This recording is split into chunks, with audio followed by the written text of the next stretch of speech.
Bienvenue, et peut-être étiez-vous là déjà, pour certains d'entre vous, le 5 juillet dernier pour le premier rendez-vous de l'autonomie, en présence du professeur Beru, le président du Gérontopole. On avait évoqué notamment avec lui la prise en charge des personnes en perte d'autonomie et beaucoup évoqué avec lui cette frontière entre l'autonomie et la dépendance. Ce deuxième rendez-vous s'inscrit finalement dans cette droite ligne de ce premier rendez-vous, puisque c'est là aujourd'hui la palette des réponses en matière de logement et d'hébergement que nous allons évoquer aujourd'hui. Et ce sera à partir de deux témoignages, de deux personnes que je vais vous présenter dans un instant. Mais d'abord, je laisse la parole au président du conseil départemental qui vous accueille aujourd'hui, Olivier Richefou. Bonjour.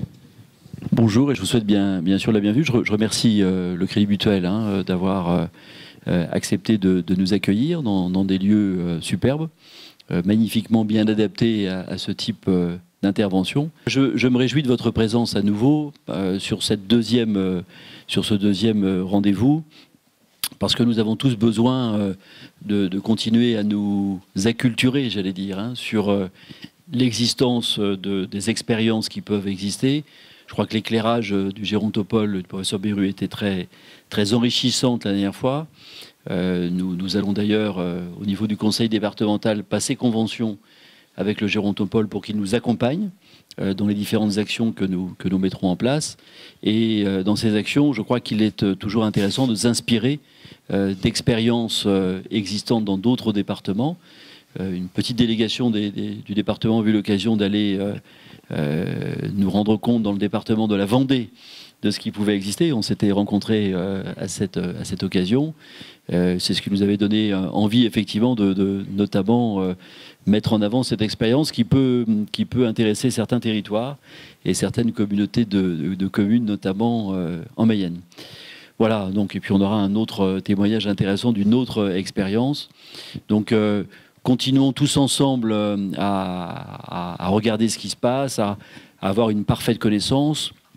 Vous le savez que dans le même temps vont être développées un certain nombre d'actions, notamment en lien avec des logiciels, parce qu'il faut toujours un peu de mécanique, notamment sur un système qui s'appelle Via Trajectoire et qui permettra, avec l'aide de l'ARS, de mieux connaître l'état des lieux et puis de tous ensemble progresser vers des solutions qui permettent qu'il y ait des parcours sans rupture de l'accueil de la personne âgée sur le territoire départemental et sur notre belle Mayenne. Merci en tout cas de votre présence et on continuera bien sûr ce cycle des rendez-vous de l'autonomie par un prochain rendez-vous sans doute au début d'année prochaine. Merci Monsieur le Président. Donc deux témoignages aujourd'hui pour apporter quelques réponses en matière d'hébergement et de logement. Évidemment, on ne sera pas exhaustif, ce serait difficile de l'être. Je propose donc de vous présenter nos deux intervenants. Tout d'abord, Danielle Liègre, qui est vice-présidente du Centre intercommunal d'action sociale de la communauté de communes Terre de Montaigu. Vous évoquez sans doute ce territoire que vous êtes rendu. Vous témoignerez dans un instant des idées, de la créativité dont vous avez fait preuve sur ce territoire pour répondre aux enjeux. Et puis d'abord, la première intervention, celle de Xavier Vérité, qui est chargé d'études à l'Agence départementale d'information sur le logement de la Mayenne. Et vous êtes parti donc d'une étude de l'ADIL sur l'appréhension des ménages mayennais en termes d'habitat et de logement. Et il y avait dans cette étude un focus sur les personnes âgées. C'est ce que vous allez nous présenter maintenant. Exactement. Pour commencer, quelques éléments de contexte. Donc ici, on a un graphique avec la répartition des plus de 60 ans par classe d'âge. Donc on voit qu'on a une part des plus de 80 ans qui est plus importante en Mayenne qu'au niveau de la région. On le voit au niveau du jaune, en fait. Ici, on a les parts de la région et ici de la Mayenne. On voit que c'est plus important au niveau de la Mayenne. Et une part qui a augmenté entre 2008 et 2013. Graphique suivant, donc là c'est l'évolution de la part des personnes âgées et une projection qui a été réalisée par l'INSEE. L'INSEE qui prévoit 33,8% de plus de 60 ans en 2040 contre 25% aujourd'hui. Et on voit aussi que c'est les plus de 80 ans qui vont le plus augmenter. On le voit, c'est la ligne orange ici. C'est eux qui connaissent la plus grosse augmentation. Ici on a une cartographie sur l'indice de vieillissement. Donc en fait, c'est le ratio entre les plus de 65 ans et les moins de 20 ans. Donc en gros, on a 4 classes. Sur ces 2 classes, ça veut dire que dans la commune, on a plus de personnes de plus de 65 ans par rapport aux personnes de moins de 20 ans. Et inversement, pour les 2 classes ici, c'est qu'on a les moins de 20 ans qui sont plus nombreux que les plus de 65 ans. Donc on remarque qu'on a beaucoup de communes qui sont vieillissantes dans le nord du département et un petit peu Cran aussi, le pays de Cran. Donc dernière carte pour les indicateurs départementaux, c'est la part des plus de 75 ans. Donc au niveau de la Mayenne, on est à 11% de plus de 75 ans. On voit que c'est pas réparti uniformément sur le territoire. Et là encore, on voit que c'est dans le nord qu'il y a beaucoup de plus de 75 ans. On voit qu'on peut arriver à plus de 25% pour certaines communes. Donc j'en arrive à cette étude. Donc en fait, c'est des entretiens individuels que j'ai menés sur 3 résidences autonomie. Donc 3 opérations qui comprennent donc des logements adaptés avec des services. Donc en tant que service, on comprend des salles communes, des animations, des possibilités de transport. Donc les 3 opérations, c'est le Square des Âges à Château-Gontier, qui est une opération privée, qui est gérée par la Mutualité française. La résidence Lemonnier du Bourg à Huyé et les Ombelles à Azé, qui sont 2 opérations qui sont des opérations HLM en fait, avec des forts liens avec la commune. Au niveau de l'échantillon, donc on a eu 36 personnes interrogées, 36 entretiens, avec une moyenne d'âge de 84 ans, 26 personnes seules et 10 en couple, 9 hommes et 27 femmes. Et enfin, au niveau des métiers que ces personnes exerçaient avant leur retraite, donc on voit une forte proportion d'agriculteurs et d'employés. Les agriculteurs, voilà, c'est assez logique, et que des personnes qui ont plus de 80 ans dans un département rural, c'est normal qu'on en retrouve beaucoup. Et les employés, ça s'explique aussi par le fait qu'on ait 2 opérations HLM, donc des gens qui n'ont pas des ressources très élevées. Voilà, ce qui explique cette répartition. Première opération, donc le Square des Âges à Château-Gontier. Donc là, c'est 30 logements individuels, donc des maisons individuelles avec un petit extérieur.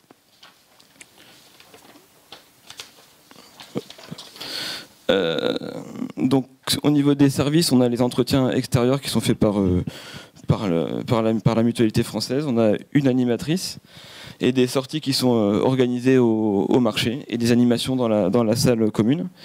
On est situé en fait à côté de l'ancien bourg de Bazouges, qui est une ancienne commune qui est rattachée à Château-Gontier, donc on est très proche des commerces. Voilà pour cette. Et oui, et vous avez les niveaux de loyer qui sont là.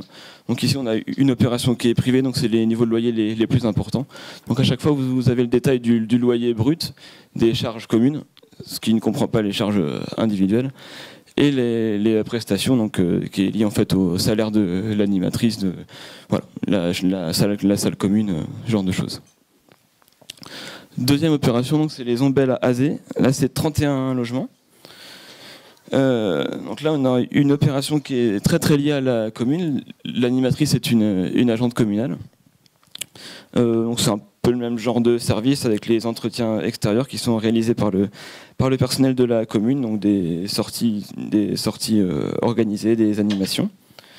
C'est des logements individuels également, avec un petit extérieur. Et là vous avez les niveaux de loyer qui, vous le voyez, sont beaucoup moins élevés que sur l'opération précédente. Au niveau de la localisation, on peut sembler un petit peu loin du centre-bourg, mais en fait on est à côté du Leclerc de Château-Gontier, avec une passerelle qui permet d'aller assez rapidement et d'avoir accès à tous les commerces. Dernière opération, c'est à Huyé, donc pas très loin de Laval. Donc là c'est 15 logements, individuels aussi, avec un petit extérieur. En fait, il n'y a pas vraiment d'animateur en tant que tel, c'est l'association des aînés du village qui utilise la salle commune, et donc les résidents peuvent adhérer à cette association. Et voilà pour cette opération qui est située vraiment au cœur du bourg, et on a une petite supérette pas loin. Au niveau des loyers, il n'y a pas de prestation parce qu'il n'y a rien qui est organisé en tant que tel, mais l'adhésion à l'association des aînés, c'est 22 € par an. Et il n'y a pas de charges collectives, c'est que des charges individuelles.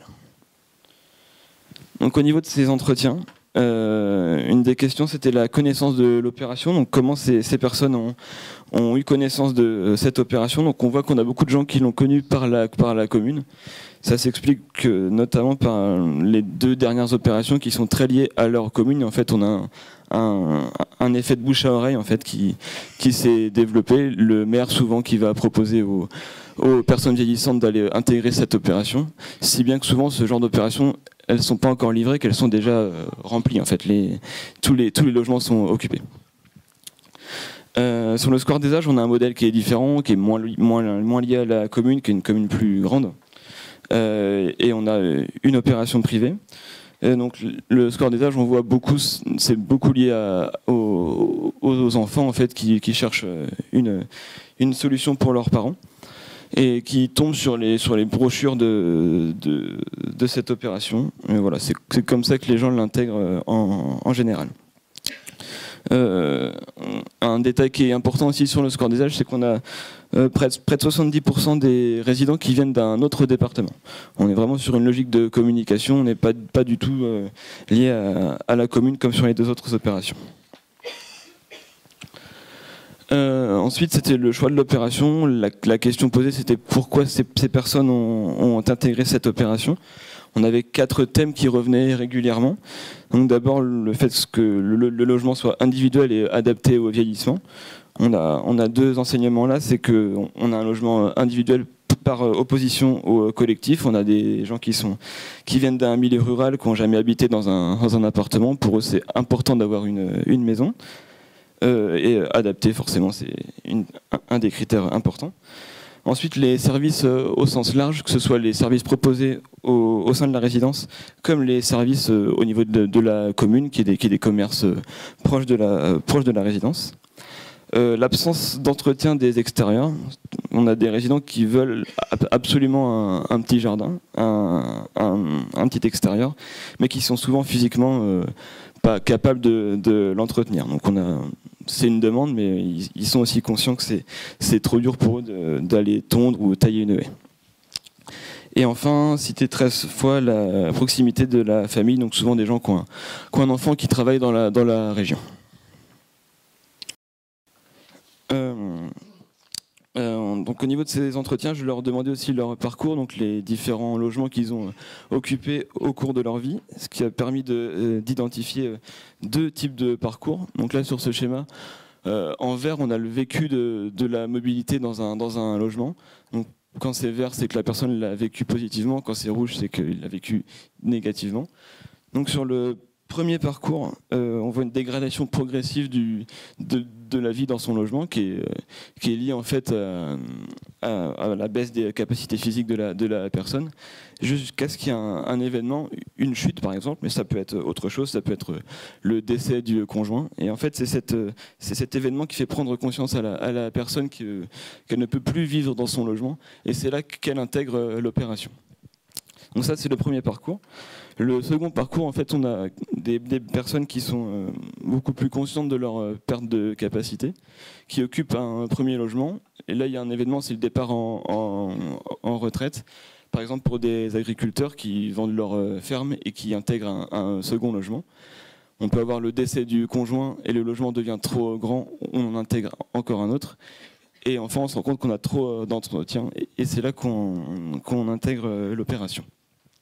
Donc évidemment, c'est des exemples, les causes peuvent varier, ils peuvent occuper que 2 logements, voilà, c'est des exemples. Je peux vous demander juste quels sont les profils majoritaires plutôt? On est plutôt dans le 1, le 2?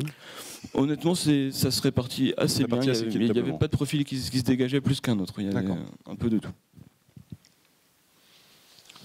Donc quelques éléments de conclusion sur cette étude.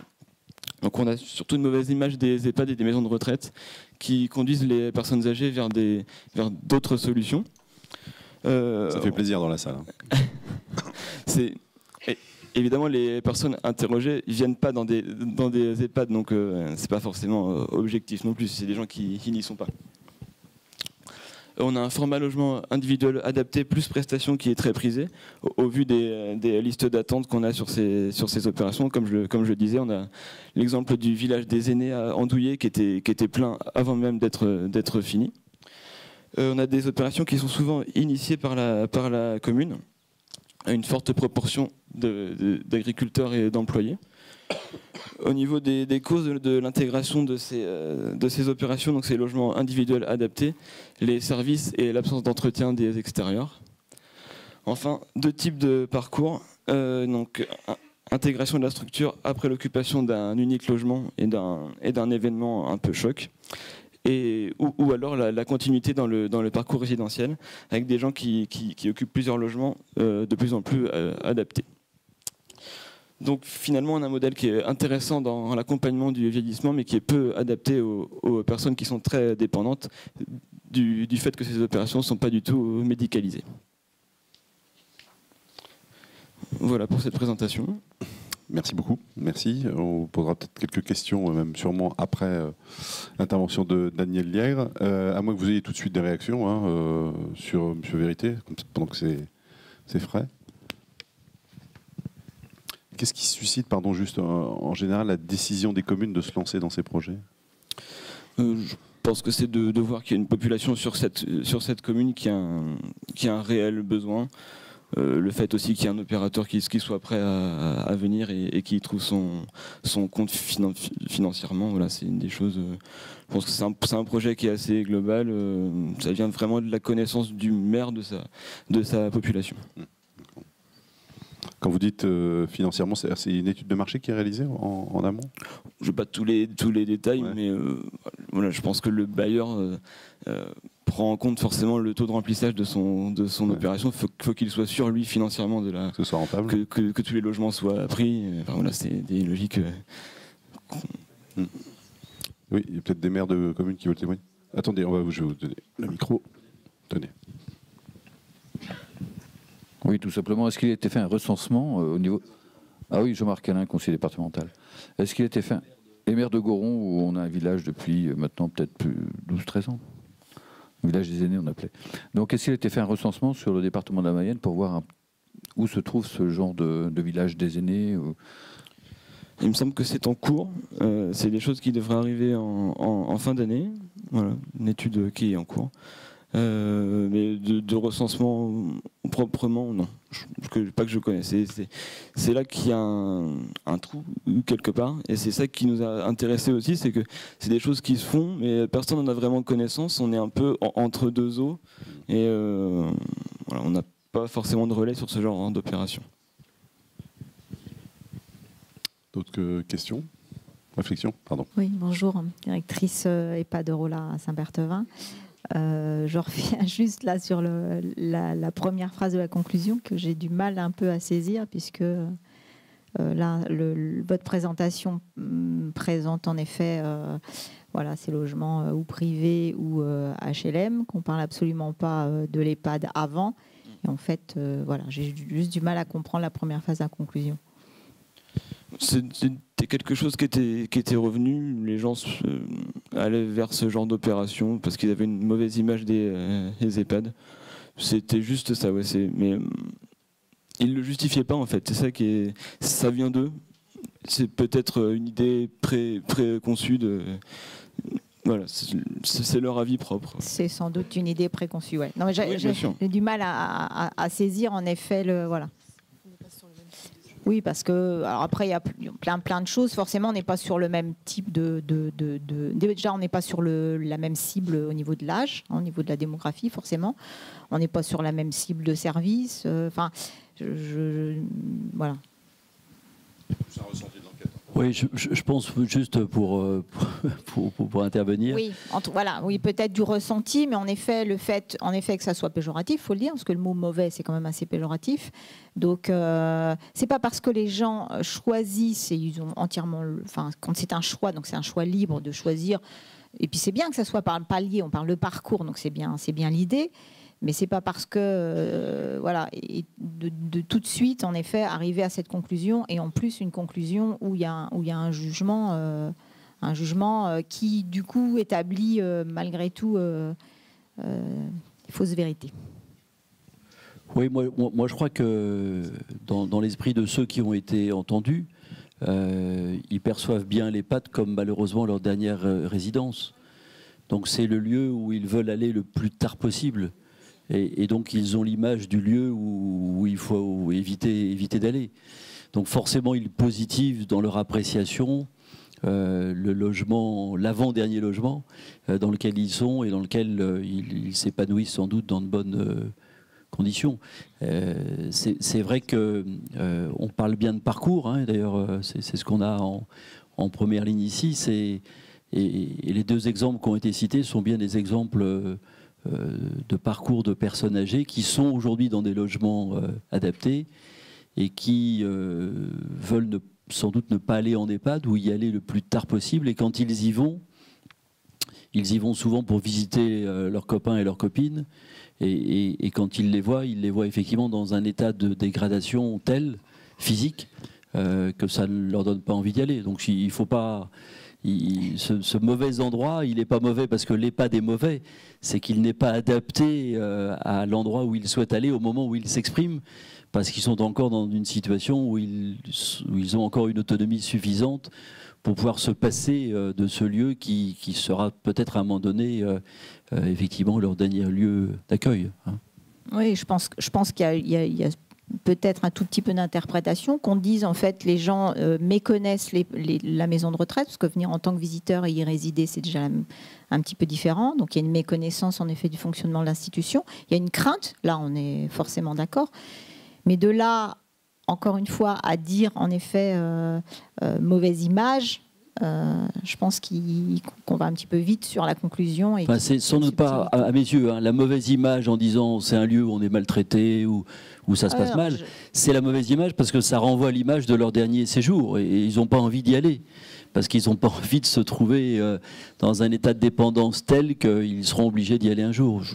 J'ai le sentiment que c'est plutôt ça. Donc ne le prenez pas comme une critique de vos établissements, mais plutôt comme sans doute l'image dans un parcours. Il y a Christian Briand, conseiller départemental du canton de l'Huisserie. Je voyais en tout début, il était présenté les coûts de location avec les charges. Ne sont pas indiquées les dates de déconstruction, qui peut aussi nous amener à mieux comprendre les loyers qui sont pratiqués. Je connais par contre assez bien le dossier d'Ahuillé, qui a été fait il y a une quinzaine d'années.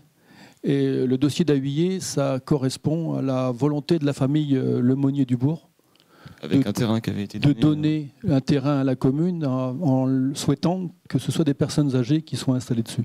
Puis ensuite, c'est Méduane Habitat qui a fait le projet. Voilà. Mais je pense que c'est important de resituer ça, parce qu'il y a un coût de loyer, ça a une histoire. C'est vrai que les niveaux de loyer qui augmentent tous les ans, c'est peut-être un petit peu technique pour cette présentation. Ce sont des projets qui sont pensés pour des petites communes. Et il peut y avoir une réponse aussi intercommunale sur des projets comme cela. Oui, je n'ai pas d'exemple moi personnellement. Je pense que ça existe et que c'est tout à fait faisable. Oui. Bien, s'il n'y a pas d'autres questions sur ce sujet-là, on va donner la parole à Danielle Liec, je vous en prie, vice-présidente donc du Centre intercommunal d'action sociale des Terres de Montaigu, c'est dans le nord de la Vendée. Et vous allez voir que ils ont fait preuve de beaucoup d'idées, de créativité, et ils ont surmonté un certain nombre d'obstacles aussi réglementaires peut-être, pour parvenir à mettre en place ce projet gérontologique donc sur ces terres. Je vous en prie. Voilà. Bonjour à tous. Je dois en premier lieu excuser Monsieur Antoine Chéreau, président de la communauté de communes Terres de Montaigu et donc président du CIAS, Centre intercommunal d'action sociale, qui ne pouvait pas être là aujourd'hui et qui m'a donc donné sa délégation. J'espère que je serai à la hauteur de la tâche. Voilà, donc cette présentation, elle ne se veut qu'un témoignage, un témoignage particulier parce que ce qu'on a mis en place sur Terre de Montaigu est vraiment lié à la configuration géographique du territoire. Et parce que, comme vous, on a cheminé un certain temps avant d'aboutir à ce projet. Voilà, hein, donc... on peut dire, peut-être rappeler la genèse Alors, d'abord la communauté de communes. Alors ici, vous avez 2 communautés de communes qui ont fusionné au 1er janvier 2017. La communauté de communes dont je vais vous parler va plus se situer uniquement autour de Montaigu, qui est le centre, donc ici, là, autour de Montaigu. Hein, voilà. Et donc, vous avez sur cette diapo également toutes les résidences pour personnes âgées qui existent dans la communauté de communes. Alors, c'est vrai que notre réflexion a vraiment porté sur les communes de Montaigu, Saint-Georges-de-Montaigu, Saint-Hilaire-de-Loulay, Boufféré, la Guyonnière, c'est-à-dire vraiment autour de Montaigu. Ces communes sont situées à entre 3 et 5 km autour de Montaigu.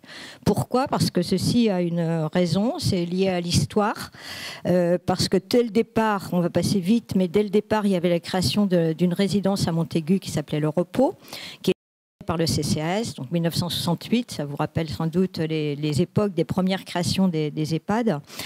Ensuite, il y a eu la création du district, bien sûr, et en 88, la compétence personnes âgées a été déléguée au district. Donc, c'est uniquement cette compétence-là, création et gestion des établissements pour personnes âgées, pour faciliter la création de 2 nouvelles résidences qui ont été construites en 90, donc à Saint-Hilaire-de-Loulay et à Saint-Georges-de-Montaigu. C'était à ce moment-là des foyers logements, c'est-à-dire des 30 places non médicalisées qui étaient connectées et enfin, voilà, à la création de la résidence du repos de Montaigu.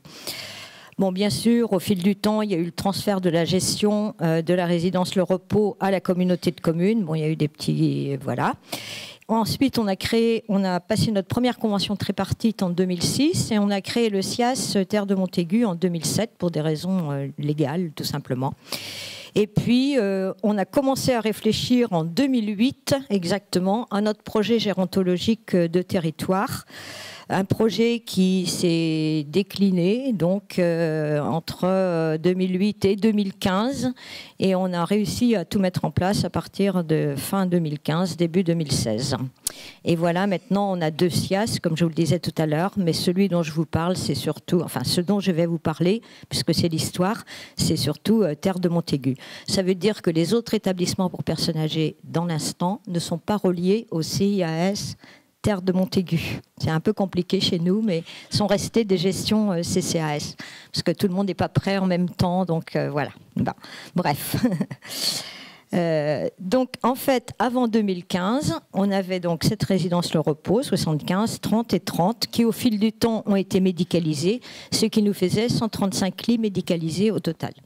Et donc, c'est de là qu'on a commencé à réfléchir. D'abord parce qu'on est parti d'un premier constat et d'une première nécessité, c'est que nos résidences, étant donné la médicalisation, n'étaient plus du tout aux normes sécurité et accessibilité. Donc, c'est pour ça que je vous dis qu'on a commencé à réfléchir dès 2008, parce que voilà, c'était une première contrainte importante néanmoins, parce que voilà, pour se dire mais comment est-ce qu'on va faire? Il faut les réhabiliter, il faut tout casser, il faut voilà, comment est-ce qu'on va faire? Ensuite, donc, on est parti un peu sur des constats. La communauté de communes de Montaigu, c'est 45 000 habitants. Enfin, voilà. Il y a 3 300 personnes âgées de plus de 75 ans. Et on se rendait compte que chaque année, on avait plus 100 personnes âgées de plus de 75 ans. Hein, étant donné la démographie qui arrivait et pour lesquelles, alors dans les plus de 75 ans, tout le monde n'est pas dépendant, il y a à peu près 20% de dépendants, c'est ce qu'on calcule, mais on se dit, bon, il va falloir réfléchir à quoi pour nos aînés sur le secteur. Ensuite, on remarquait aussi que parallèlement à cette population personnes âgées qui croissait, finalement, on avait une baisse du taux d'équipement. Mais je vous dirai tout à l'heure que finalement, le Nord-Vendée est très bien doté et a un taux d'équipement très important, si bien qu'on ne pouvait pas avoir d'autres places médicalisées de la part de l'ARS. Parce que sur le Nord-Vendée, là où nous sommes, il y a l'hôpital de Montaigu qui a transformé ses soins longue durée, etc., en EHPAD, comme dans tout le secteur. Enfin, ça a été la mutation du secteur sanitaire vers le médico-social. Nous avons la Chimotée, ça parle certainement à certains, la MGEN, gérée par la MGEN, qui est un établissement pour les seniors éducation nationale, mais qui accueille aussi de la population du territoire. Nous avons plein d'autres établissements qui, voilà, donc un taux d'équipement important. toujours dans les constats, nous constations, parce qu'il y avait les données nationales, la prévalence de la déficience cognitive, mais ça c'est comme partout, hein. Nous avions les données nationales, on n'avait pas spécifiquement de données Pays de Loire, mais on savait qu'on était dans la même tranche de prévalence. Et on savait que, par exemple, en mars 78, on avait 78 demandes qui ne pouvaient pas être satisfaites sur notre liste active. Et il y avait 190 pré-inscriptions. Donc on s'est dit comment faire. On ne peut pas faire de places médicalisées parce qu'on ne peut pas en créer d'autres. Pourtant, il y a une demande d'entrée en établissement. Donc comment résoudre ce problème-là? Et on savait en parallèle que finalement, dans nos établissements, il y avait des personnes qui n'étaient pas vraiment dépendantes, c'est-à-dire plutôt les GIR 5 et 6, et qui voulaient absolument rentrer dans nos établissements pour avoir une vie communautaire, pour avoir plus de soucis pour le repas, pour avoir une sécurisation la nuit. Et donc voilà, tout ça a cogité un petit peu dans nos esprits. Et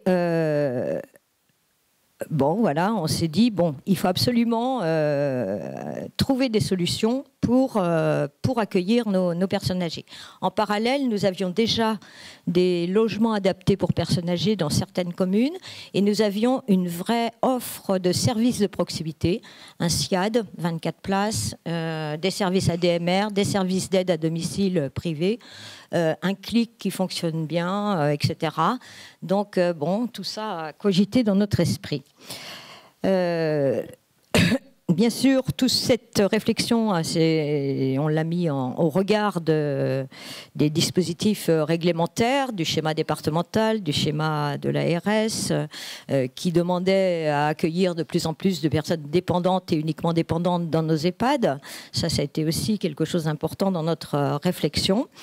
L'incitation au regroupement des établissements et services médico-sociaux. On était dans cette période de regroupement des services médico-sociaux et sociaux. Donc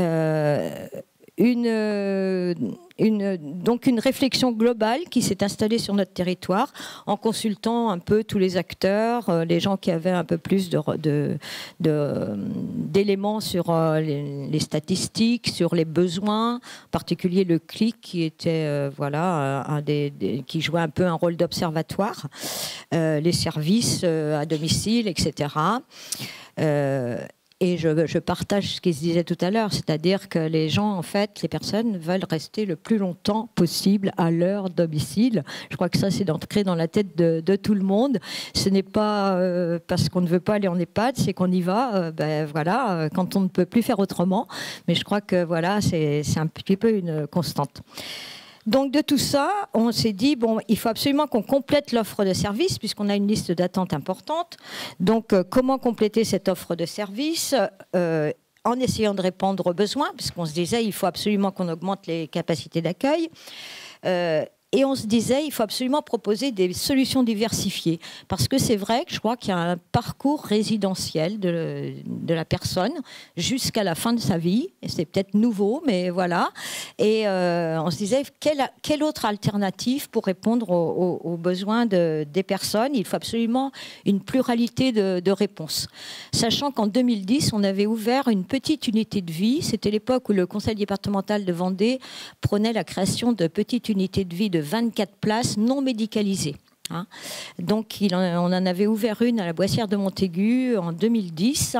Et donc on se rendait bien compte que c'était encore une autre forme d'accueil et d'alternative à l'EHPAD. On se disait aussi qu'il faut absolument qu'on améliore le niveau de prise en charge. Mais ce qu'on ne voulait plus et ce qu'on ne voulait pas, c'est d'entrer dans une structuration trop sanitaire. On s'est dit, puisqu'on a l'hôpital qui avait déjà 68 lits d'EHPAD, voilà, en milieu hospitalier, à côté de l'hôpital, il y a une maison de retraite qui s'appelle le Soleil de la Maine, qui est plus de la psychogérontologie, psychogériatrie. Donc on se disait, il faut qu'on désinstitutionnalise nos établissements et qu'on améliore, si vous voulez, ce niveau de prise en charge plutôt dans un système, la vie un peu comme chez soi. Nous avons réfléchi aussi en nous disant non, on ne veut pas de la sectorisation de filières de sites, on veut absolument une polyvalence des sites. des sites. Cette polyvalence, elle était basée en fait sur le fait que on ne voulait pas déplacer comme un pion la personne âgée en fonction de sa pathologie ou en fonction de sa problématique particulière. Quand il y a troubles cognitifs, c'est un petit peu différent parce que c'est vrai que malheureusement, les notions de repères sont moins importantes, mais voilà. Donc c'est vrai que on se disait il faut absolument diversifier, améliorer nos modes d'accueil et aussi peut-être diversifier les prestations pour répondre à des niveaux de ressources qui peuvent être variés parce que nous avons aussi une population rurale mais on a aussi une population un peu plus urbaine. Bon voilà. Et surtout dans l'idée de cette désinstitutionnalisation, c'était l'idée de faire des structures d'accueil qui soient de véritables lieux de vie, en privilégiant à la fois la proximité, mais surtout en faisant en sorte que, j'ai utilisé un mot dur, que nos EHPAD ne soient pas que des mouroirs. Donc on s'est dit, pour éviter cela, il n'y a qu'une solution, c'est en fait de mixer des publics. Ben oui, mais comment mixer les publics? Parce qu'on sait bien que les EHPAD, on accueille des personnes dépendantes. Donc voilà, tout ceci nous travaillait l'esprit, avec cette idée aussi que finalement, la personne âgée, elle a fait toute sa vie dans une commune, elle aime cette proximité, elle connaît tout son environnement. Donc peut-être que ne pas la déraciner, peut-être une proposition intéressante pour la personne, en fonction de ses choix bien sûr, mais en fonction aussi de tout son parcours de vie. Et donc l'idée de structure de proximité est donc née dans notre esprit. Alors comme je vous le disais tout à l'heure, c'est en lien avec la configuration multipolaire du territoire, hein, puisque autour de Montaigu, on est 4 communes de 4 000 à 5 000 habitants, mais à 5 km pratiquement. Hein. Voilà, et puis dans nos enjeux également, on se disait il faut absolument rendre cohérente et complémentaire sur le territoire l'action des différents acteurs sociaux, parce qu'on se rendait compte aussi qu'il y avait un peu des... Bon, alors c'est pas encore parfait, on n'est pas encore allé au bout du chantier, mais c'est vrai qu'on a eu plus, par le biais de cette réflexion sur le projet gérontologique, et ça je crois que c'est un intérêt, on a été obligé finalement d'avoir beaucoup plus de rencontres, et ça a été fort intéressant, avec le secteur sanitaire, avec les médecins libéraux, toutes les professions paramédicales, avec toutes les offres de santé et les autres établissements médico-sociaux. Et on s'est dit il faut absolument qu'il y ait beaucoup plus de cohérence entre tous ces différents acteurs, puisque finalement on travaille tous pour un seul but, c'est le bien-être de nos seniors sur notre territoire. Donc ça paraissait important. Tout comme on se rendait compte aussi qu'il fallait absolument améliorer la coordination de tous les acteurs du domicile pour avoir une meilleure prise en charge, un meilleur suivi. Il nous manquait des places d'hébergement temporaire, il nous manquait des places d'accueil de jour. Sauf qu'au final, nous ne les avons pas ouvertes, puisqu'entre-temps, il y a une structure privée qui a ouvert 12 places d'accueil de jour, qui s'appelle les Mots Bleus. Donc très bien, l'offre elle est pourvue, donc elle est sur le territoire, donc on ne l'a pas fait. Entre-temps également, nous avons repris les 24 places de SIAD qui étaient gérées par l'hôpital et l'hôpital voulant s'en débarrasser. Nous avons repris en gestion CIAS les 24 places du SIAD et nous faisions déjà le service portage des repas. Donc tout ceci pour vous dire que toutes ces coopérations entre tous les acteurs du sanitaire et du social et du médico-social ont été amplifiées de par la réflexion sur notre projet gérontologique de territoire. Et donc on a abouti à quoi ? Je vais passer d'abord sur les valeurs du SIAS. Bon, des valeurs que vous retrouvez tous dans vos projets d'établissement, mais la proximité quand même, c'était dire qu'on allait faire des sites multipolaires, en fait, un seul EHPAD, mais avec des sites multipolaires, puisque, comme je vous le disais, la notion de prise en compte de cette notion d'enracinement dans une histoire, dans un territoire, et en questionnant les personnes âgées, elles voulaient toutes rester dans leur commune ou au plus proche de leurs liens sociaux, de leurs liens familiaux. Et donc, cette proximité, on s'est dit aussi, il faut qu'elle s'accompagne de toute la restructuration que tous les maires étaient en train de penser sur les restructurations, réhabilitation des centres-bourgs.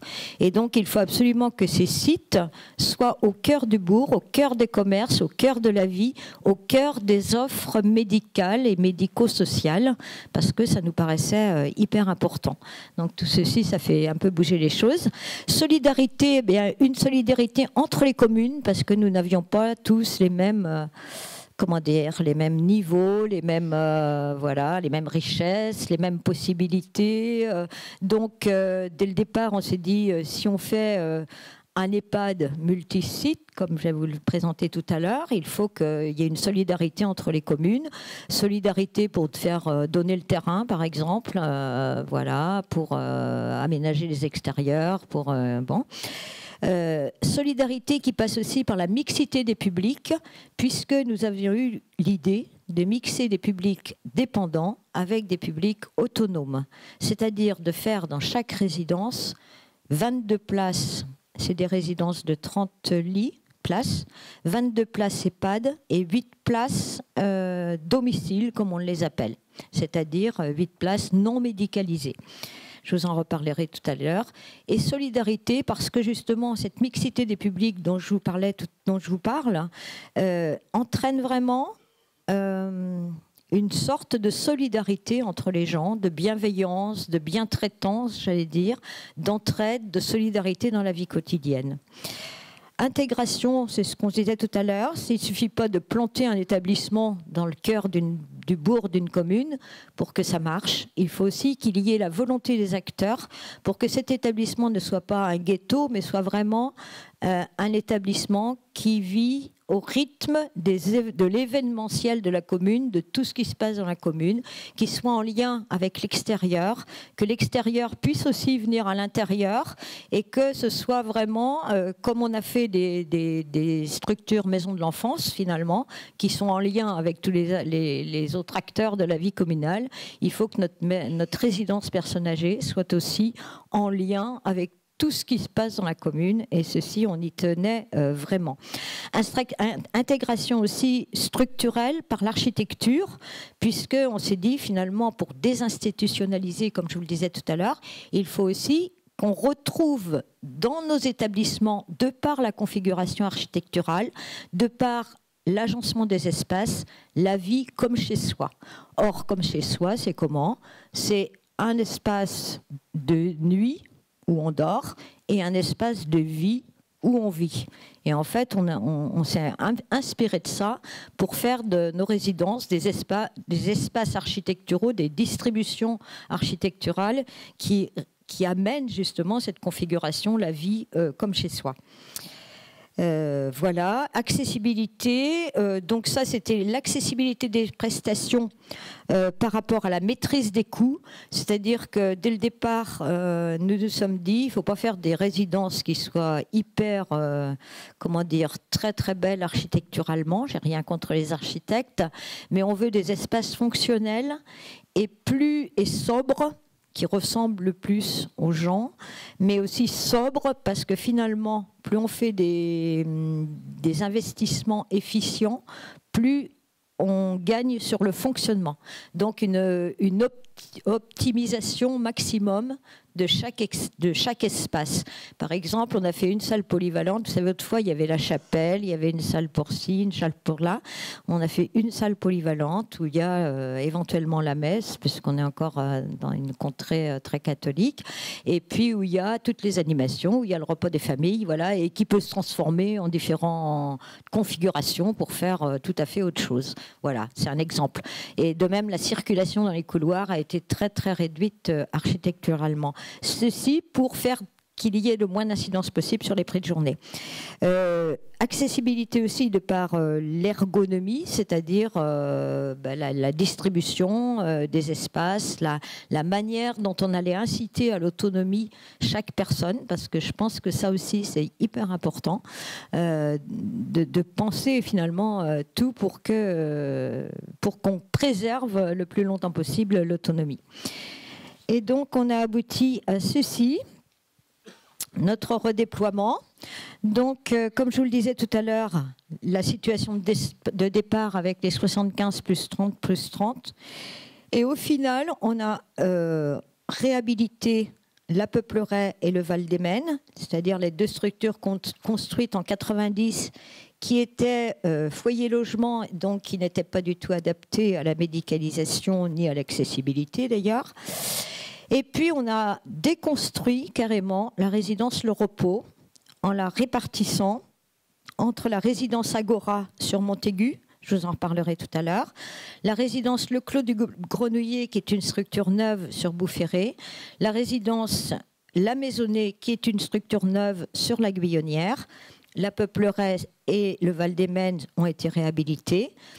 Au Repos, anciennes résidences sont restées pour l'instant avec un aménagement intérieur, 25 places, non c'est 24 plutôt, places médicalisées, plutôt une unité spécifique pour accueillir les personnes déficientes, des personnes souffrant de troubles cognitifs.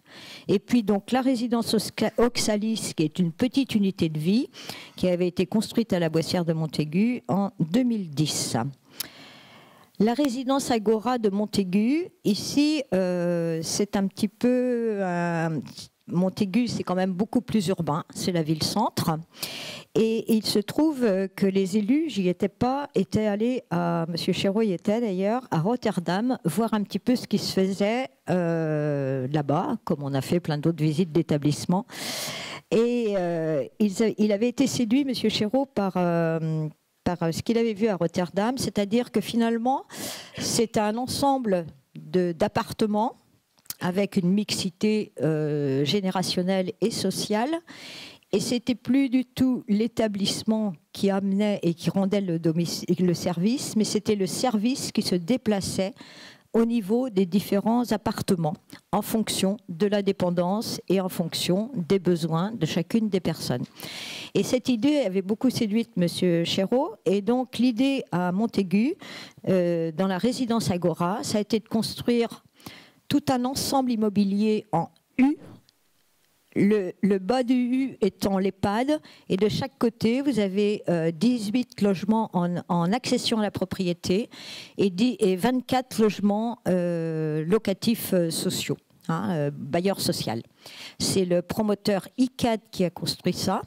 Donc l'idée originale, c'est qu'on a fait un pôle un peu plus personnes dépendantes, si on peut dire, mais bien qu'elles soient autonomes, toutes, parce que voilà, mais qu'il y a un lien entre les logements en accession à la propriété, les logements locatifs et l'EHPAD. Ce lien, il se manifeste par le fait qu'on peut entrer directement, si vous voulez, dans l'EHPAD avec un système de code, et que l'idée, c'est que les services qu'on apporte à l'EHPAD puissent demain beaucoup plus se développer comme service aux personnes pour tous les gens qui vivent dans les logements à côté. Pour l'instant, on ne l'a pas encore mis sur pied parce que c'est compliqué, mais ce qui est sûr, c'est que les locataires de ces appartements viennent pour la plupart manger à la résidence, viennent bénéficier des animations, viennent lorsqu'il y a un événement festif, sachant qu'ils partagent le même espace extérieur avec les personnes de l'EHPAD. Donc c'est quand même une idée un peu plus aboutie. Ce qui est intéressant aussi dans ce projet, c'est que, et ça existe actuellement, c'est qu'il peut y avoir un des conjoints qui est à l'EHPAD et l'autre qui est dans un logement locatif tout à côté, mais qui respecte son choix de ne pas forcément vouloir rentrer à l'EHPAD tout de suite parce que en meilleure santé, etc. Enfin voilà. Mais c'est une proximité aussi qui est très rassurante et très appréciée de la part de nos personnes âgées. Donc voilà. Donc nos 135 lits médicalisés, eh bien vous les retrouvez ici. Et nous avons donc créé 40 places domicile, ce qui fait qu'on a pu répondre à notre, un tant soit peu, à notre liste d'attente qui était très importante. Donc je redis, 22 places EHPAD et 8 places EHPA. La particularité également, et ça a été compliqué, mais on y est arrivé, c'est qu'on ne voulait absolument pas que les places EPA soient fléchées à l'intérieur de chacune des résidences. C'est-à-dire que vous rentrez à Agora ou n'importe où, vous ne voyez pas les places EPA d'un côté et les places EHPAD de l'autre. Aucun des appartements n'est fléché. Pourquoi nous voulions ça? Parce que pour nous, en raison de la dignité des personnes auxquelles nous tenons, il était impensable de faire rentrer quelqu'un en place domicile et que lorsqu'il devient dépendant, le faire déménager de chambre pour le rendre dans l'unité des dépendants. J'ai dit tout à l'heure, on ne voulait pas trop de mouroirs, on ne voulait pas stigmatiser, et donc c'était une idée forte à laquelle on tenait. Si bien que là encore, c'est le service finalement qui se déplace, puisqu'il arrive que des résidents place domicile deviennent dépendants. S'il y a une place dépendant qui se libère, EHPAD qui se libère, bien sûr, on leur donne la priorité. Mais ils ne changent pas d'appartement. C'est le service qui va considérer que là, maintenant, c'est une place médicalisée et que voilà. Et donc, dans cette résidence, enfin, dans cet redéploiement, on a opté aussi pour un concept, ça j'y reviendrai tout à l'heure, alors voilà les 5 résidences mixtes, et pour un concept maisonné.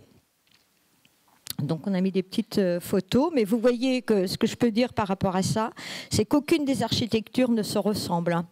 Parce que malgré qu'on avait élaboré un cahier des charges très précis, comme je vous le disais tout à l'heure, on a voulu que ce ne soit pas une uniformité, mais que ce soit avec un même cahier des charges qui va apporter les mêmes qualités de prestations, qu'il y ait quand même une âme dans chaque résidence et que chaque résidence soit différente aussi de par son implantation, son environnement urbanistique, géographique, etc.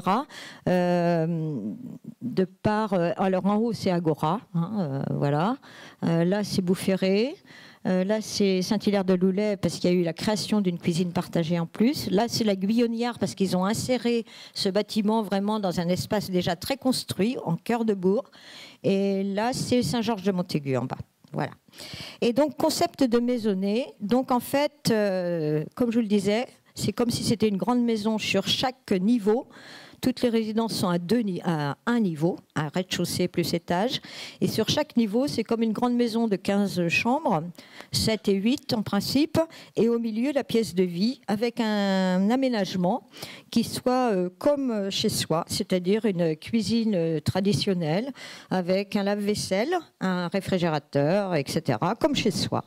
Une salle à manger et un espace salon avec télévision, etc. Voilà. Donc ce concept de maisonnée nous paraissait, enfin, ça répondait aux valeurs que nous voulions et que je vous ai décrites tout à l'heure. Et non seulement l'architecture, mais aussi le mobilier, malgré qu'il soit hyper économique, a été choisi aussi avec les couleurs dans cet esprit de maisonnée. Bien sûr, après, ça a entraîné une organisation RH sur chaque site. Alors, sur chaque site, nous avons un infirmier responsable de site. C'est-à-dire, c'est systématiquement quelqu'un qui fait un mi-temps infirmier et qui est à la fois responsable du site. Et nous avons une directrice générale de l'EHPAD, bien sûr, sur l'ensemble. Ce qu'il faut dire dans cette organisation aussi, c'est que la directrice responsable, enfin la responsable de site, infirmière, bien sûr pour l'EHPAD, les 22 lits, c'est une prise en soin comme dans tous les EHPAD, mais pour les places domicile, la directrice assure également l'accueil, bien sûr, mais toute la coordination des prestations extérieures, des services à domicile, puisqu'en fait, comme on les appelle places domicile, c'est comme si la personne était à son domicile. Si elle a besoin de quelqu'un pour faire sa toilette 2 fois ou 3 fois par semaine, sa douche par exemple, elle fait appel au service de la DMR. Si elle a besoin d'une infirmière, etc., elle fait appel à l'infirmière libérale. C'est exactement comme du domicile. Mais la directrice, la responsable de chaque site, coordonne quand même ces prestations extérieures. Ceci, c'est très important parce qu'il y a un suivi très pointu de toutes les prestations fournies, parce que, je vous le dirai tout à l'heure, mais la hantise, c'était qu'on confonde les places domicile et les places médicalisées, évidemment. Hein. Donc ce que l'on a tenu aussi, c'était vraiment une même qualité de service sur tous les sites, mais aussi une même tarification. C'est-à-dire que toutes les personnes âgées du territoire paient le même prix. C'est un prix qui est fonction du mètre carré. C'est un choix que l'on a fait, puisque nous avons dans chaque maisonnée, dans chaque site, des appartements 30 mètres carrés, 25 mètres carrés, 20 mètres carrés. Donc éventuellement, en fonction des moyens de chacun, on peut aussi choisir sa surface, quand il y a des disponibilités évidemment, parce que tout n'est pas... Voilà. Donc voilà. Alors, quand on dit que la personne âgée, bien sûr, il y a une seule liste d'inscription. Enfin, maintenant, avec Via Trajectoire, c'est un peu différent. Mais on avait déjà rassemblé établi un site interne pour la gestion des listes d'inscription dans nos EHPAD. Ce que je voulais dire par là, c'est que, bien sûr, c'est le libre choix de la personne qui est pris en compte en priorité. Parce qu'il n'est pas dit que quelqu'un de Montaigu veut absolument rester à Montaigu, par exemple. Nous avons aussi un autre phénomène, c'est le rapprochement familial. C'est à peu près 10% de nos places occupées aujourd'hui, puisque dans le Nord-Vendée, nous avons beaucoup de postes de travail. C'est un territoire dynamique économiquement, donc beaucoup de postes d'actifs qui se créent et où les gens viennent s'installer et qui ont le souci de rapprocher leurs parents auprès de chez eux.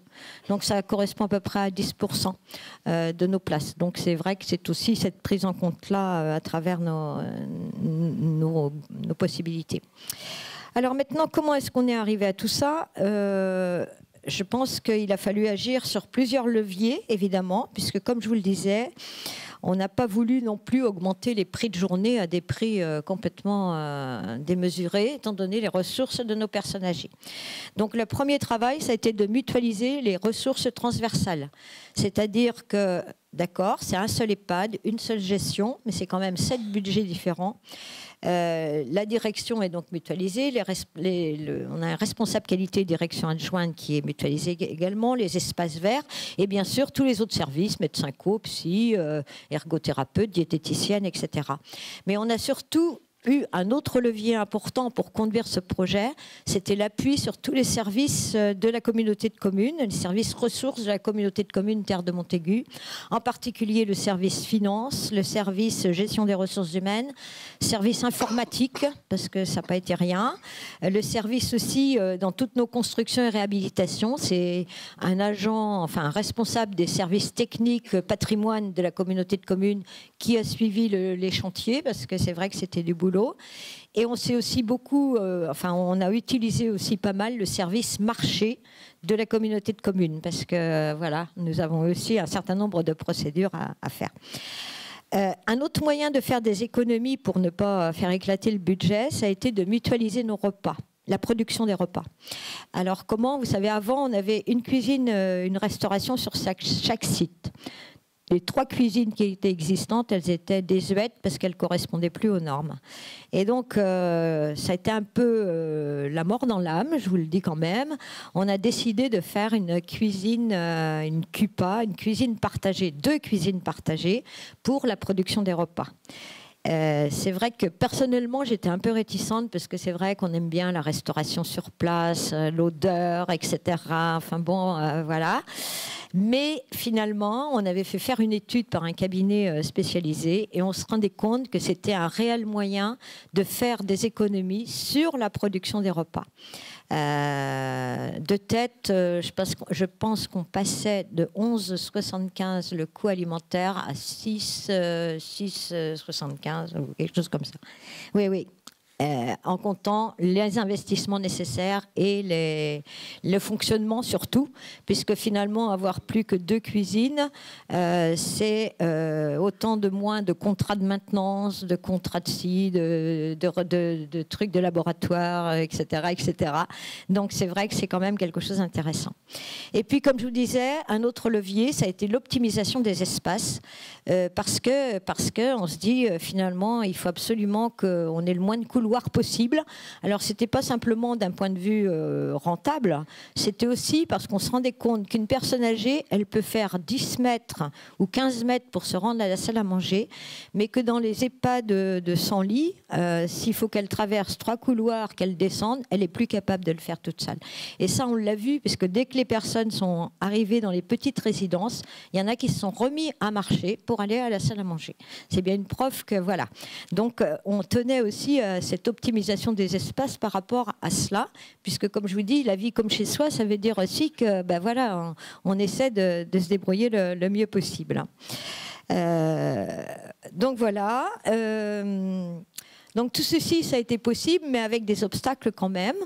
Donc ça a été d'abord possible grâce à la volonté des élus, et c'est vrai que Monsieur Chéreau, président de la communauté de communes, est aussi le président du conseil de surveillance de l'hôpital, participait aux conférences régionales de santé, donc avait quand même quelques liens avec l'ARS. Donc l'ARS, nous les avons rencontrés, c'était Madame De Saulles à l'époque, pour présenter notre projet, et elle nous a dit « Ok, mais c'est un projet expérimental, et ce sera un dispositif expérimental avec un système dérogatoire. Et donc, on mettra en place des critères d'évaluation, ce qu'on a fait. Il y a eu des critères d'évaluation spécifiques qui ont été écrits et qui sont mesurés.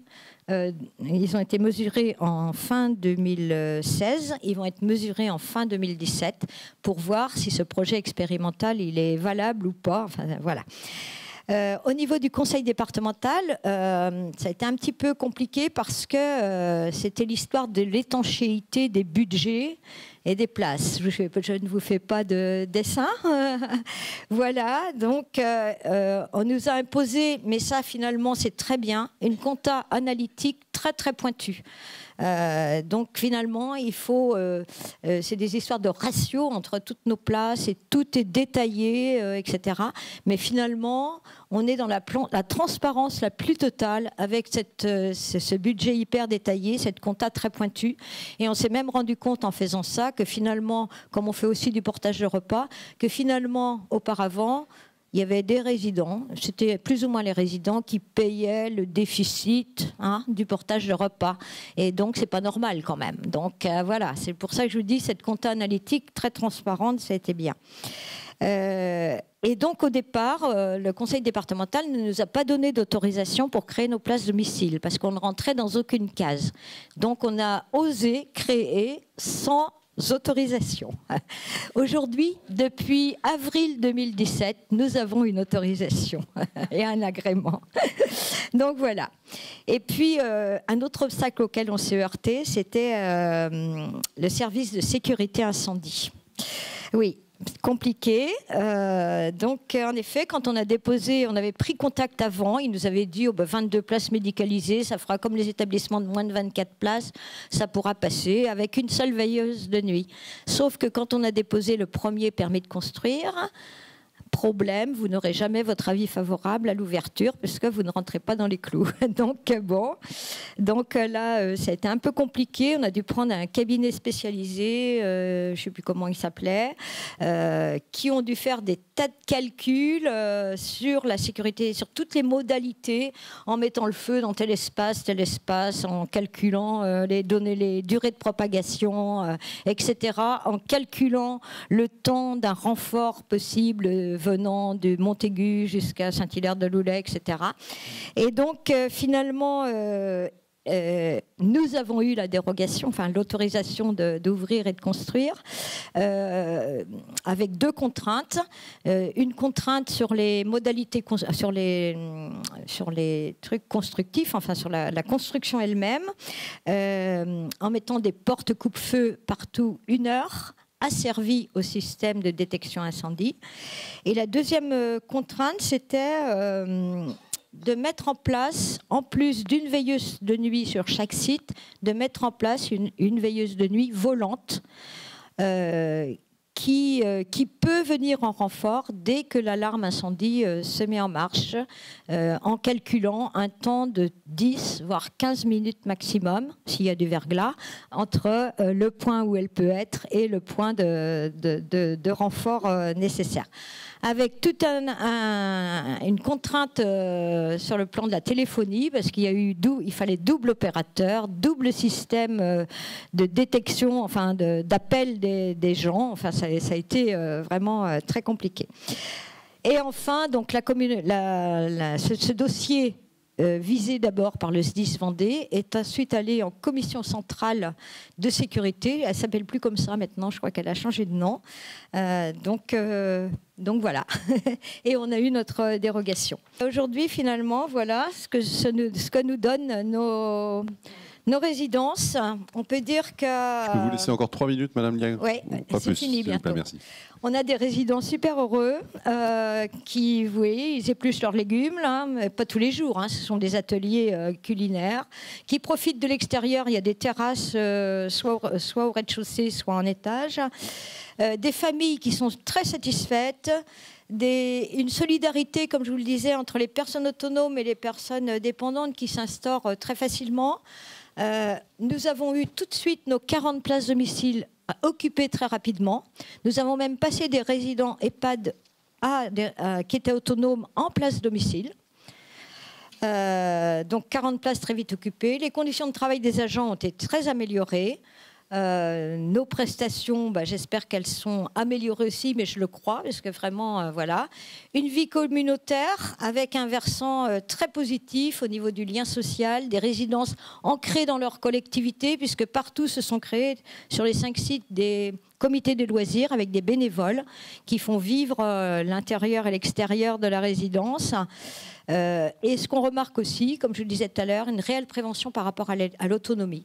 Parce que finalement, ce concept-là incite les gens à garder leur autonomie ou incite à l'autonomie. On a vu des gens qui avant n'utilisaient pas leur salle de bain, qui là, les salles de bain tout aménagées, ont recommencé à faire leur douche tout seul, etc.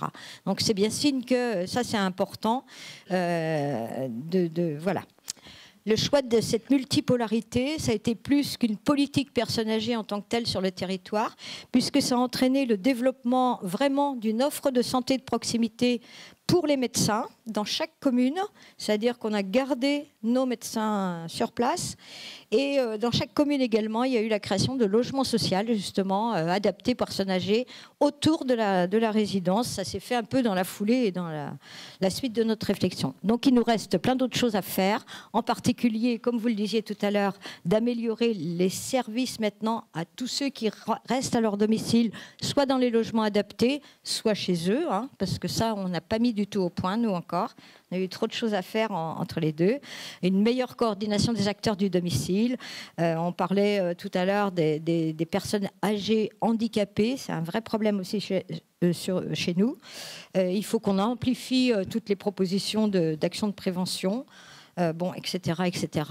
Et puis, voilà, ça va se faire dans le cadre du contrat local de santé qui a été signé janvier 2017 sur le territoire de la communauté de communes et avec lesquels on va créer des liens. Voilà, j'ai trop parlé peut-être. Merci beaucoup, merci. C'était très intéressant. Venez nous rejoindre, je vous en prie, on va pouvoir vous poser quelques questions. Peut-être une question très générale d'abord. Pourquoi, selon vous, ça a été possible, ce que vous avez réalisé là, sur votre territoire en particulier ? Pardon ? Pourquoi est-ce que ça a été possible sur ce territoire ? Je crois qu'il y a 2 raisons. D'une part, si j'ai retracé l'histoire, c'est par l'habitude de la vie de travail ensemble. Nous avons une longue histoire du district, puisqu'on a été un des premiers districts ruraux de France. Et c'est vrai que notre collectivité, voilà, je pense qu'elle a une habitude de travailler ensemble. Et donc, il fallait vraiment une volonté de tout le monde pour que ce projet-là aboutisse. Donc ça, c'est la première des raisons. Et la deuxième des raisons, c'est la configuration géographique. Parce qu'à cause de tous les obstacles que je vous les ai cités, en particulier sécurité incendie, si on n'habitait pas aussi proches les uns des autres, je pense que ce serait compliqué. Donc je pense que c'est les deux raisons qui font que ça a été possible. Mais après, je vous dis aussi la vraie volonté politique, parce qu'on savait ce qu'on voulait et que voilà. Mais voilà. Tout à l'heure, là, on avait une discussion effectivement sur l'image des EHPAD, etc. Et effectivement, le président disait, bon, c'est l'image aussi plus que ça projette finalement chez les gens de ce dernier domicile. Là, quand un GIR 6 rencontre un GIR 1, parce que ça doit arriver, hein, oui, tout à fait. Comment ça se passe pour eux? Enfin, quand vous les interrogez, parce que c'est une projection presque sur l'avenir. C'est toujours une projection sur l'avenir, et c'est bien pour ça que voilà, je comprends bien ce que veut dire Madame. C'est compliqué, mais c'est vrai que ici, alors je ne sais pas si c'est du fait que les gens, ils viennent souvent de la commune quand même, donc ils ont une histoire commune. Hein. Ils se connaissaient avant, voilà. Donc peut-être y a-t-il plus de tolérance entre guillemets. Mais c'est vrai que dans nos résidences, quand je dis que les 40 places de domicile ont été tout de suite remplies dans les 2 mois de l'ouverture, c'est quand même assez étonnant, parce que je vous dirais bien qu'on avait un peu peur, nous aussi, hein, parce que moi je me disais, comme j'avais porté ce projet, je me disais, ah là là, si on ne remplit pas, quelle catastrophe. Vous savez bien, on a toujours un peu... voilà. Mais non, je vois dernièrement des personnes qui sont entrées... complètement autonomes. C'est un couple, entre autres, 95 ans et 90 ans. Ils sont rentrés en place domicile parce que, disent-ils, à l'âge qu'on a, s'il y en a un qui vient à partir, au moins l'autre, il sera là, il sera en sécurité, il sera déjà dans cette maison. Et ces gens, ils côtoient tout le monde, ils n'ont pas eu peur de ce vieillissement, enfin de ce que renvoyaient les autres, quoi. Et je pense que ça tient à la petite unité aussi, parce que c'est vrai que dans des établissements de 30, voire de 15, puisqu'ils sont en salle à manger à 15 personnes, ça ne peut être que dans le contexte familial. Ça rappelle la solidarité d'autrefois, lorsque les grands-parents étaient avec les enfants, les petits-enfants, etc. Ça rappelle un peu cette solidarité. Et c'est vrai que nous-mêmes, voilà. Hein. Surtout, ils ne changent pas de logement, quoi. Les logements sont complètement adaptables, en fait, voilà. en fonction de leur situation. Tous les logements sont identiques, médicale. Tous les appartements sont identiques, et donc ils répondent tous aux mêmes normes pour la médicalisation, si il y a besoin. Qu'on soit en autonomie ou en dépendance. Voilà. Ouais. Voilà. Des questions, je vous en prie. C'est combien d'habitants sur combien de communes? J'ai cru comprendre qu'il y avait 4-5 communes de 5000 habitants qui étaient à proximité, à 5 km. Oui. Ça représente un potentiel. Hein. Oui, c'est vrai. Attendez, 5 fois. Montaigu, c'est 5000. Saint-Hilaire-de-Loulay, c'est 4500. Oui, voilà. Sur un périmètre elles sont à 5-6 km les unes des autres, les communes. Oui. C'est important. Oui, c'est bien pour ça que je dis que la configuration du territoire a permis ce multisite aussi. Mais ça ne veut pas dire que ce ne serait pas possible, mais avec d'autres fonctionnements. Hein. Vous n'avez pas donné le prix de journée? Prix de journée. Pour les 25 mètres carrés, c'est 51,72. Pour les 30 mètres carrés, 55,32. Et donc, vous avez bien compris que les places domicile payaient le tarif hébergement sans le ticket modérateur. Mais comme ils ont les mêmes prestations de services, hôtellerie, hébergement, animation, repas, ils paient donc le même prix de journée, sauf le talon modérateur, le ticket modérateur. Vous vouliez voir la diapo? La diapo sur le personnel, s'il vous plaît. D'accord. Alors, ce qu'il faut dire, c'est que ça, c'est les effectifs par résidence, mais que ce ne sont pas les effectifs autorisés par les tutelles. Puisque du fait qu'on a 8 places domicile, automatiquement, ça nous a permis d'embaucher du personnel supplémentaire avec le prix payé par ces places domicile qui correspondent. Voilà. Alors, vous allez peut-être me dire pourquoi 30? C'est parce qu'on avait fait faire... Parce que 30 nous paraissait déjà... On avait l'expérience de 30, ça nous paraissait déjà une unité intéressante. Et puis, surtout, on avait fait faire une étude aussi avec un cabinet, enfin, on a étudié ça avec un cabinet pour voir l'optimisation du personnel par rapport à combien de résidences, si vous voulez, et voir un petit peu comment on pouvait organiser des roulements de personnel avec X résidents. Donc, on avait fait plusieurs simulations et c'était le 30 qui correspondait le mieux pour optimiser, là encore, les ressources personnelles. Après, une seule veilleuse de nuit, c'est plus compliqué avec plus de résidents aussi. Hein. Voilà. Que sont devenus les 135 logements du début? en fait. Les 135 du début, ils ont été dispatchés, toujours 135, mais dans tous les sites. Mais les bâtiments. Ah, les bâtiments. Alors, les bâtiments, il y a une partie qui est restée pour l'unité personnes désorientées. La partie la plus récente, en fait, qui a été réaménagée provisoirement, mais on a tenu quand même à ce qu'elle soit réaménagée pour cette unité-là. Et puis, tout le reste ne sert plus à rien. Et il y a un projet sur Montaigu de démolition complète et de restructuration de tout ce quartier-là. Ils appellent ça les Hauts de Montaigu. Et donc, dans ce projet-là, qui devrait être dans 2 ou 3 ans, il y a prévision de reconstruire à neuf une unité pour les 24 personnes désorientées et sans doute de penser un certain nombre de possibilités, je ne sais pas encore sous quelle forme, pour accueillir des personnes handicapées vieillissantes, là, du coup. Parce qu'on a aussi cette problématique-là à régler. Donc, voilà. Donc, et c'est vrai qu'on ne voulait surtout pas s'entendre dire que les personnes désorientées, elles, n'avaient pas droit à un nouveau site réhabilité. Donc on a refait pour le mieux dans l'instant en essayant de minimiser les frais quand même, parce qu'on sait que ça sera démoli demain. Mais la prévision, c'est de reconstruire une unité spécifique pour les... On n'est pas encore labellisé UHR. Hein. Je ne sais pas si... bon, on va voir. D'autres questions ? Réflexion.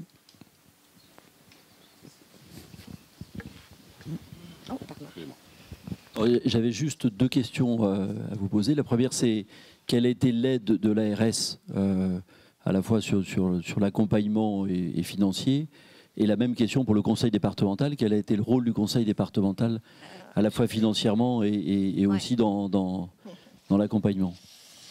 L'aide de l'ARS financièrement de tête, je crois que c'est 1,1 million. Enfin, c'était comme pour tous les autres établissements réhabilités. Et l'aide du conseil départemental, c'est pareil. Nous avons eu un prix par place pour établissement réhabilité, mais je ne sais plus du tout de combien, mais identique à n'importe quel autre établissement qui réhabilitait ses locaux, à condition que la communauté de communes mette le même montant. Enfin, je suppose que chez vous, c'est pareil. Oui, voilà. Ouais, mais je ne sais plus dire les montants.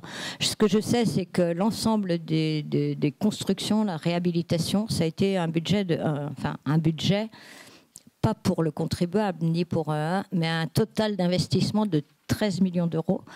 Pour la communauté de communes, c'était dans les 6 à 7 millions d'euros d'emprunt, parce que la communauté de communes est propriétaire de Saint-Georges et de Saint-Hilaire. Et puis après, c'est les bailleurs sociaux, donc voilà, ça particulièrement, qui a construit et qui nous loue ensuite à la communauté de communes. Vous êtes toujours considéré comme expérimentation ? Oui, et l'ARS nous fait que nous le redire. Sympa. Ah bah alors, voilà. Parce que non, mais oui, on est toujours projet expérimental. Mais bon, voilà. Mais bon, après, c'est pour ça que je vous parlais des critères d'évaluation aussi qui ont été mis en place pour bien mesurer l'intérêt. Mais on peut le comprendre aussi. Hein, voilà. Monsieur ? Oui.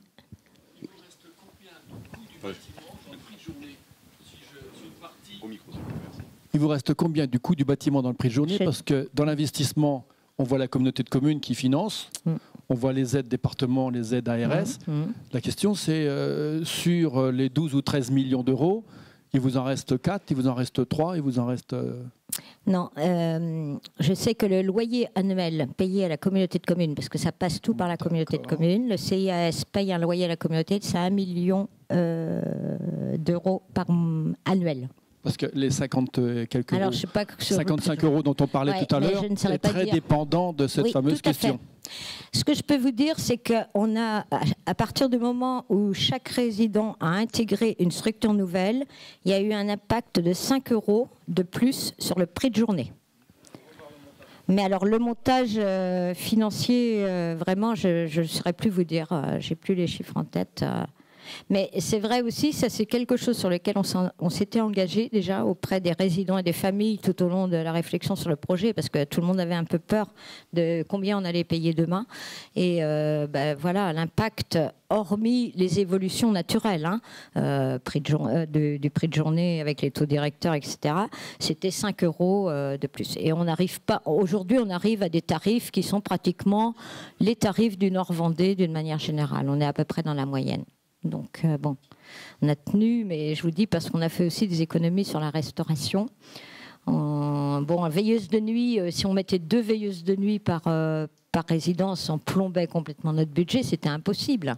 Impossible, sachant que pour un poste, un poste de veilleur, il faut pratiquement 3, à peine personnes, donc c'était impossible. Donc voilà, on a essayé de contenir nos budgets.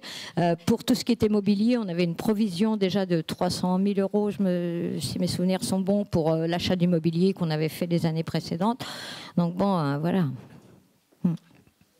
Peut-être 2-3 points de vigilance peut-être pour des territoires qui voudraient aussi expérimenter, et puis des points d'encouragement, montrer que évidemment vous avez surmonté beaucoup d'obstacles, vous nous l'avez dit, mais nous dire aussi peut-être que voilà, on peut y arriver à telle et telle condition. Bon, la solidarité du territoire, on l'a bien compris aussi. Oui. Je pense qu'on peut y arriver par la volonté politique, c'est pour ça que je citais quand même l'appui de M. Chéreau et de mes collègues aussi. J'étais maire à l'époque, donc voilà. L'écoute qu'on a eue quand même de nos instances de tarification, parce que c'est vrai que voilà. Et l'encouragement le plus fort, je pense, c'est vraiment la population accueillie actuellement et les familles qui ne tarissent pas d'éloges sur ce résultat et sur qu'est-ce que c'est bien, quoi. Et c'est marrant parce que les familles investissent aussi maintenant les lieux de vie, c'est-à-dire on vient à 4 heures avec son gâteau, ou on prépare le gâteau et on invite les autres personnes qui sont là dans le salon à manger le... Voilà. Alors après, les points, vous m'avez demandé les points de vigilance. C'est quand même compliqué. C'est quand même compliqué. Mais bon, ça montre que si on veut, on peut. Je pense que la configuration de notre territoire est particulière pour y arriver. L'habitude, comme je disais tout à l'heure, l'habitude de travailler ensemble. Après, il faut quand même, on avait quand même bien bouclé notre budget parce que il peut y avoir une dérive budgétaire importante au niveau des investissements et tout ça.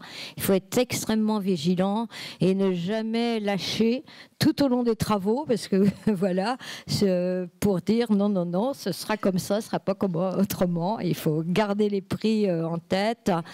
Point de vigilance aussi, c'est que dans chaque résidence, vous voyez les agents, c'est super pour les agents, c'est super pour tout le monde, mais il ne faut pas que chaque site devienne... On ne veut pas qu'il soit uniformisé, tous les sites, mais il ne faut pas que chacun devienne un électron libre. Il faut vraiment qu'il y ait un esprit de coopération et l'idée qu'on est bien dans un seul EHPAD multisite et qu'on doit la même qualité de service et qu'on doit travailler maintenant les projets nouveaux ensemble. Ça serait presque un danger, ça, c'est que chaque infirmier responsable de site deviennent un peu électrons libres, si je puis dire, voilà, parce que ils ont beaucoup d'indépendance, c'est vrai. Il y a des réunions quand même toutes les semaines du staff de direction. Donc le management, le point management, est hyper important encore aujourd'hui. Et toujours parce que c'est le staff de direction qui va conduire aussi tous les projets à venir, en déléguant bien sûr, mais voilà, il faut que chacun apporte sa contribution et sa pierre à l'édifice, quoi. Bon. Merci beaucoup de votre témoignage, en tout cas. Merci beaucoup. Je vais donner la parole à François Milly. Alors, on va conclure sur 2 points. D'abord, revenir sur le 5 juillet, et puis un peu les questionnaires qui étaient remontés, et puis ensuite voir aussi quel peut être l'avenir de ces rendez-vous de l'autonomie. Merci à tous. Donc, je reviens rapidement sur les questionnaires que vous avez reçus le 5 juillet dernier et que vous avez reçus tout à l'heure en rentrant au moment de l'émergement. Si vous avez déjà répondu sur le fond et sur les thématiques que vous souhaiteriez voir abordées le 5 juillet, je vous demanderai juste de ne pas répondre à cette partie, mais de revenir effectivement sur la première partie du questionnaire, sur l'organisation. Je reviens rapidement sur le 5 juillet, donc sur l'organisation, sur les conditions matérielles et sur l'organisation. A priori, vous étiez globalement satisfait, même parfois très satisfaite. 100% de satisfait pour la salle, 37% de très satisfait, 17% de satisfait pour l'organisation, et globalement pour la durée, une satisfaction assez soutenue de l'ordre de 57%. Donc je passe très rapidement dessus. Sur le déroulement, la maîtrise du sujet a été quand même soulignée. Le professeur Beru, qui est intervenu le 5 juillet, son intervention a été très appréciée par l'ensemble en tout cas des auditeurs, puisque 100% de satisfaits sur ce sujet et même 83% de très satisfaits.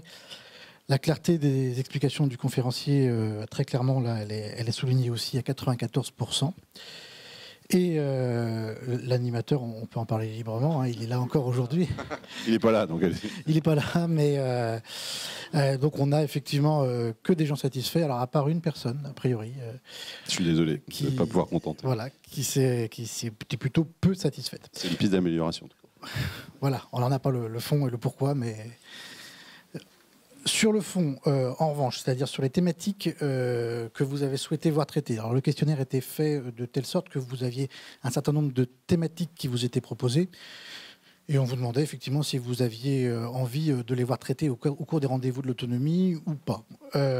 Donc on a ici le pourcentage de très intéressés et d'intéressés. Donc très clairement, alors je ne sais pas si on le voit assez bien quand même.